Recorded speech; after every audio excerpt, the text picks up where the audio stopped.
Assalamualaikum warahmatullahi wabarakatuh. Perkenalkan, nama saya Nadlati Nur Juliani dari program pendidikan guru sekolah dasar.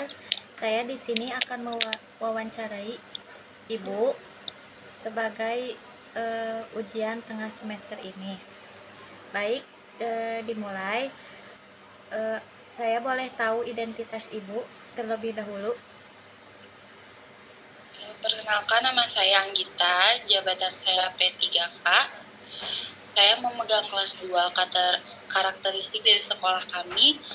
Saat ini sedang memakai kurikulum Merdeka. Baik, selanjutnya akan lebih lanjutnya ke pertanyaannya. Yang topik pertama yaitu kurikulum Merdeka. Yang ke-1, sejak kapan Ibu memulai menerapkan kurikulum Merdeka di sekolah ini? Kami memulai menerapkan kurikulum Merdeka pada tahun ajaran 2022 atau 2023. Tepatnya ketika pemerintahan memberikan opsi bagi sekolah untuk menjadi pelaksana mandiri. Awalnya kami menggunakan kurikulum Merdeka secara bertahap di beberapa kelas, dan kini sudah diterapkan di seluruh jenjang. Baik, Ibu, terima kasih. Yang selanjutnya, yang kedua, bagaimana pemahaman Ibu tentang filosofi dan tujuan utama kurikulum Merdeka? Filosofi kurikulum Merdeka adalah memberikan kebebasan belajar kepada siswa sesuai dengan potensi, minat, dan bakat mereka. Tujuan utamanya agar siswa menjadi pembelajar sepanjang hayat yang memiliki karakter, kompetensi, dan kemandirian sesuai profil pelajar Pancasila. Baik, Ibu, yang selanjutnya, menurut Ibu, apa kelebihan dan tantangan utama dalam menerapkan kurikulum Merdeka di SD?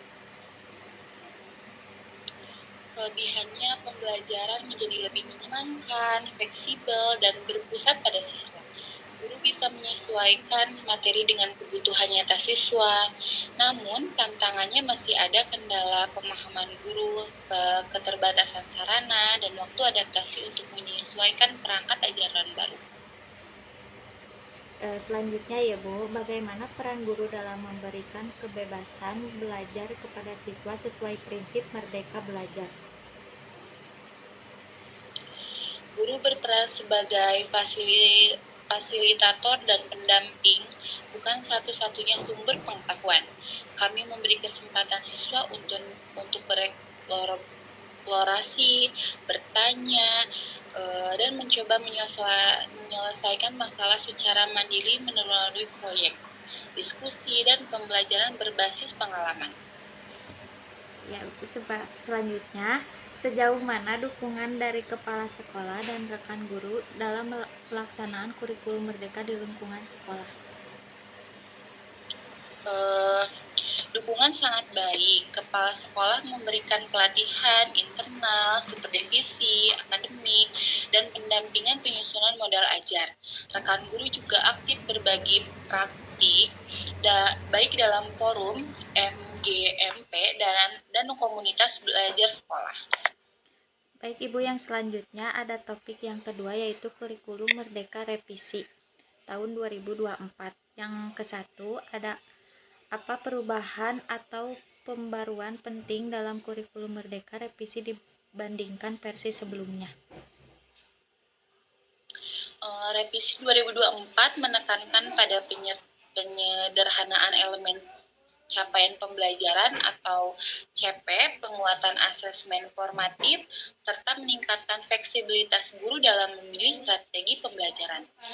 Selain itu, ada penyesuaian struktur waktu belajar dan penguatan integrasi P5 di seluruh fase. Baik, yang kedua, bagaimana penerapan kurikulum Merdeka Revisi memengaruhi perencanaan pembelajaran harian atau yang disebut RPP?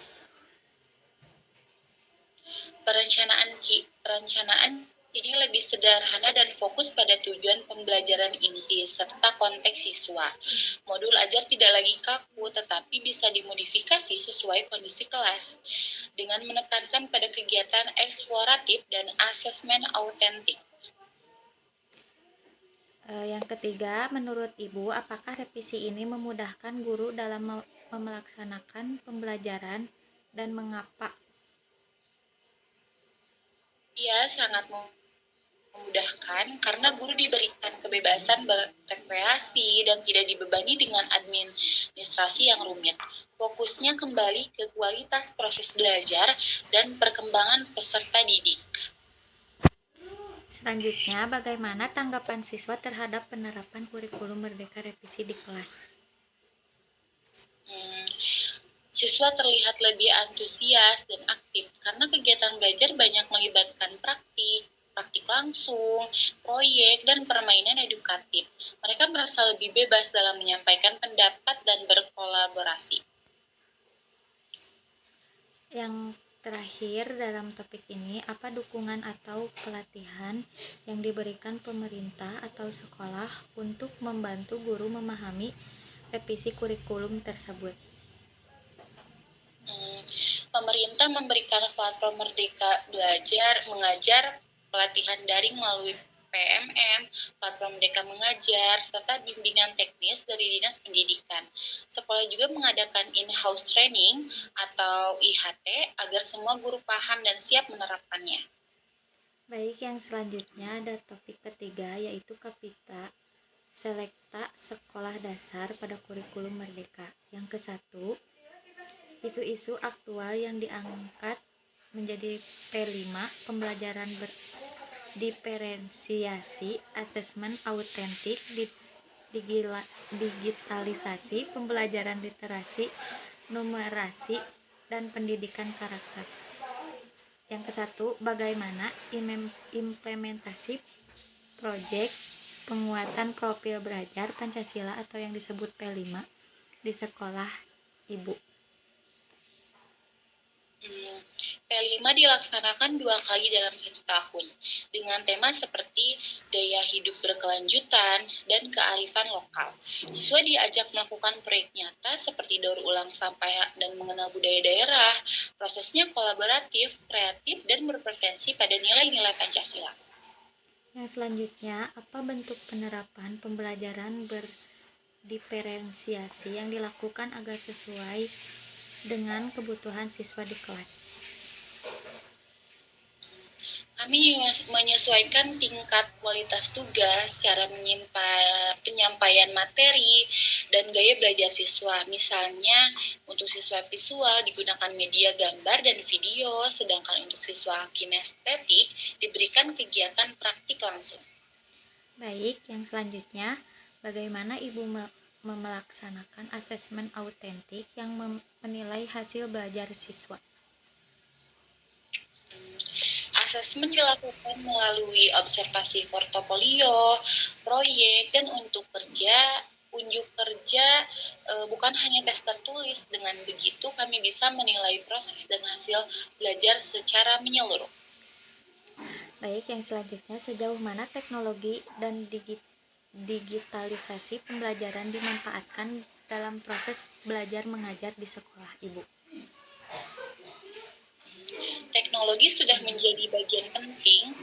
Kami menggunakan Canva dan video pembelajaran interaktif. Siswa juga diajak memanfaatkan aplikasi literasi digital sederhana agar terbiasa menggunakan teknologi secara positif. Baik, yang terakhir, bagaimana nilai-nilai karakter dan literasi numerasi diintegrasikan dalam pembelajaran sehari-hari? Nilai-nilai karakteristik seperti gotong royong, disiplin, tanggung jawab, dan integrasi diintegrasikan melalui kegiatan harian, doa bersama, kerja kelompok, dan refleksi. Literasi numerasi dilakukan memulai membaca tematik, permainan berhitung, dan kegiatan kontekstual yang menyenangkan. Baik, Ibu, sekian dari pertanyaan saya. Terima kasih udah mau diwawancari oleh saya. Maaf mengganggu waktunya, mohon maaf. Sekian, terima kasih. Wassalamualaikum warahmatullahi wabarakatuh.